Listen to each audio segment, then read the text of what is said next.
नमस्कार, मैं हूं आपके साथ रोहित। ब्रिटेन में सत्ता का संघर्ष शुरू हो गया है। सत्ता में काबिज कंजर्वेटिव पार्टी के नेता धड़ाधड़ इस्तीफा दे रहे हैं, जिसकी वजह से पीएम बोरिस जॉनसन को भी अपना इस्तीफा देना पड़ा।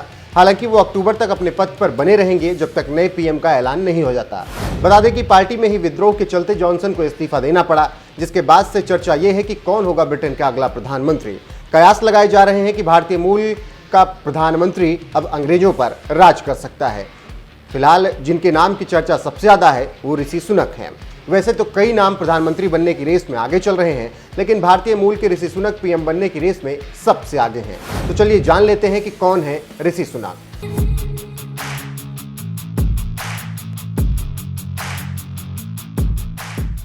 कौन है ऋषि सुनक? भारतीय मूल के ऋषि सुनक का जन्म ब्रिटेन के साउथहैम्पटन में हुआ। विंचेस्टर कॉलेज से राजनीति की पढ़ाई करने के बाद उन्होंने ऑक्सफोर्ड यूनिवर्सिटी में दाखिला लिया और फिलॉसफी और इकोनॉमिक्स की पढ़ाई की।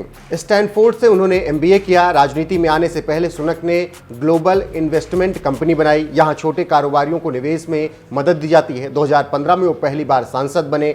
बोरिस जॉनसन के इलेक्शन कैंपेन में ऋषि का बेहद अहम रोल था, जिसके बाद पार्टी में उनका कद लगातार बढ़ता गया। ऋषि सुनक की शादी इन्फोसिस के को फाउंडर नारायण मूर्ति की बेटी अक्षता से हुई। सुनक का विवादों से भी नाता रहा है। दरअसल पत्नी अक्षता के पास ब्रिटिश नागरिकता नहीं है। ब्रिटिश कानून कहता है कि अक्षता को ब्रिटेन के बाहर होने वाली कमाई पर कोई टैक्स नहीं देना पड़ता, सिर्फ ब्रिटिश नागरिकों को ही ये टैक्स देना पड़ता है। इसी वजह से सुनक और अक्षता पर सवाल लगातार उठते रहे हैं। उन पर आरोप है कि टैक्स का बोझ बढ़ाने में उन्होंने कोई भी कमी नहीं छोड़ी अपने कार्यकाल में। इसके अलावा कोरोना काल के वक्त शराब पार्टी के आयोजन की वजह से भी सुनक विवादों में रहे। हालांकि कोरोना काल में ही जनता के लिए सुनक ने बेहद ही शानदार काम किया, जिसकी वजह से उनकी लोकप्रियता बढ़ी और अब बोरिस जॉनसन के इस्तीफे के बाद ब्रिटेन के पीएम बनने की रेस में वो सबसे आगे हैं।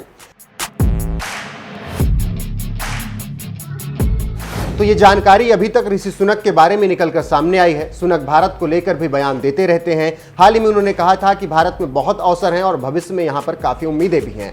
भारत के साथ ब्रिटेन के संबंध बेहतर रहेंगे तो अच्छा रहेगा। सुनक के इस बयान के आधार से समझा जा सकता है कि जैसे रिश्ते मोदी और भारत के साथ बोरिस जॉनसन के रहे, उसी तरीके से अगर सुनक प्रधानमंत्री बनते हैं तो भारत के साथ रिश्ते अच्छे रहेंगे। फिलहाल सुनक के अलावा Jeremy Hunt, Nadhim Zahawi, Liz Truss, Ben Wallace, Penny Mordaunt भी प्रधानमंत्री बनने की रेस में चल रहे हैं। इसके अलावा ब्रिटेन के स्वास्थ्य मंत्री रहे साजिद जाविद भी प्रधानमंत्री बन सकते हैं। बता दें कि ऋषि सुनक और ब्रिटेन के स्वास्थ्य मंत्री साजिद जाविद के बीच ही जंग मानी जा रही है और कहा जा रहा है कि इन्हीं दो में से कोई एक प्रधानमंत्री फिलहाल बनता हुआ दिखाई दे रहा है। चलिए अब आपको ये भी बता देते हैं कि प्रधानमंत्री बनने के लिए नेता कैसे चुना जाएगा।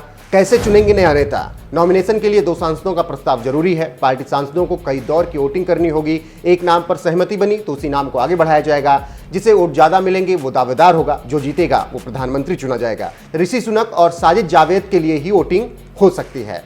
तो ये वो 2 नाम हैं जिनके नाम पर चर्चा है और यही 2 नाम से कोई प्रधानमंत्री बन सकता है। हालांकि ऋषि सुनक के बारे में सबसे ज्यादा चर्चाएं हैं। तो कुछ इस तरीके से आगे ब्रिटेन की सरकार चुनी जाएगी और बनेगी। देखना होगा कि क्या कुछ होता है और ऋषि सुनक प्रधानमंत्री बन पाते हैं या फिर नहीं। अब इसका फैसला अक्टूबर तक ही हो पाएगा। तब तक बोरिस जॉनसन अपनी जिम्मेदारी संभालते रहेंगे।